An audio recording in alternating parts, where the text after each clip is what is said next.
On va se tourner maintenant vers Dominique Trinquant, qui est général de brigade de l'armée française, ex-chef de mission militaire, d'ailleurs auprès de l'ONU. Bonjour, dites-nous un peu, l'armée israélienne parle d'une opération terrestre limitée, localisée, ciblée. Le Liban dit qu'il n'y a pas d'incursion terrestre. On a des images qui nous parviennent de différentes sources.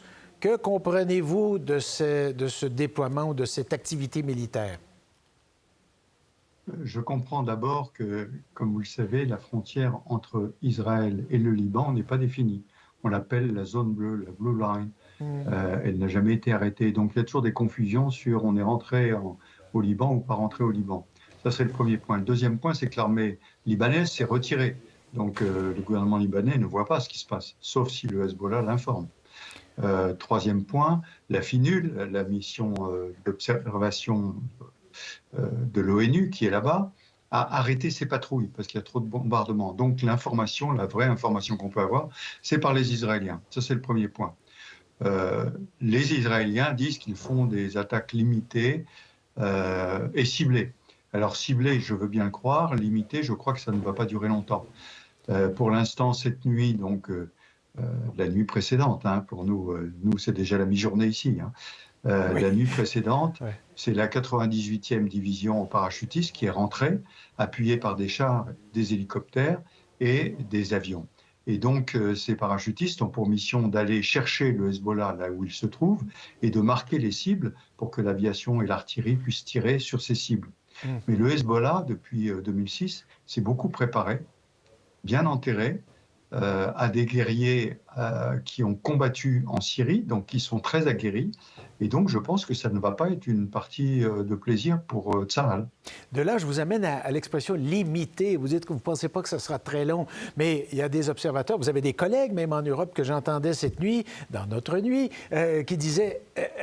On se demande si les Israéliens sauront s'arrêter, s'ils ne sont pas inarrêtables, parce que là, ils sont gonflés à bloc, ils réalisent des victoires vues de leur perspective, que ce soit là, la question des téléavertisseurs, des cellulaires, etc., etc.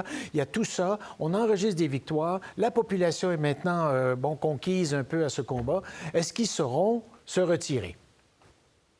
Oui, alors c'est tout à fait la question. Et vous avez raison, Israël remporte des victoires majeures au Liban et par conséquence, il y a un fait qu'il faut relever, c'est que le Hezbollah est abandonné par l'Iran.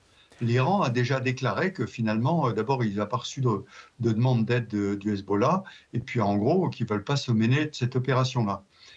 Donc le Hezbollah est seul et donc Israël va avoir à combattre contre le Hezbollah et s'il veut aller jusqu'au bout, c'est-à-dire empêcher le Hezbollah de continuer à tirer sur le nord d'Israël, à mon avis, il va devoir s'enfoncer beaucoup dans la zone sud, c'est-à-dire au sud du Litanie, et le combat va être extrêmement rude. Il était rude ce matin, on va voir si ça continue dans les jours qui viennent, et Israël aura du mal à se retirer unilatéralement si le Hezbollah continue à combattre.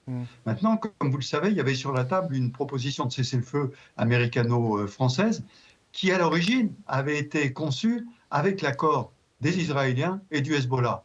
Donc il va falloir voir si à un moment, le Hezbollah décide de se retirer de cette zone et par conséquent de permettre à Israël de se retirer de la zone. Mais je ne le vois pas pour tout de suite. Bon, des avancées comme celle-là, vous avez eu des patrons et vous avez peut-être encore des patrons politiques. À un moment donné, on dit l'armée doit avancer, asseoir certaines assises, etc. Mais il doit avoir également des résultats politiques, des résultats diplomatiques.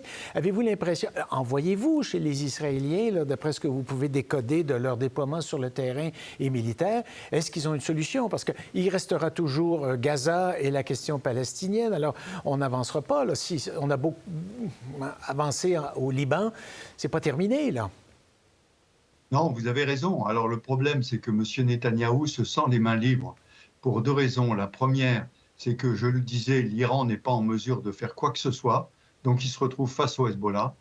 Et deuxièmement, parce que les Américains sont en campagne électorale. Et donc, les Américains, qui ont signé un chèque de 8 milliards de dollars d'aide à Israël il y a peu, ne bougeront pas pendant la campagne électorale. Donc, il se sent les mains libres. Mais les mains libres pour agir militairement. Mais politiquement, il n'y a aucune perspective. Il faut rappeler qu'on lit, bien sûr, l'affaire du Hezbollah a été liée à Gaza.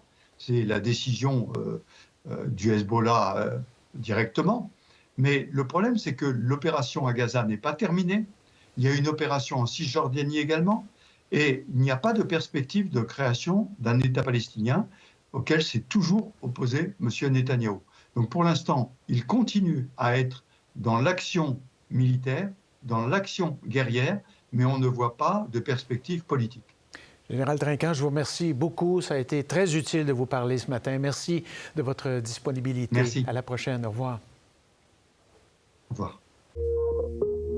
Pour voir nos émissions en entier, rendez-vous sur la chaîne Ici RDI.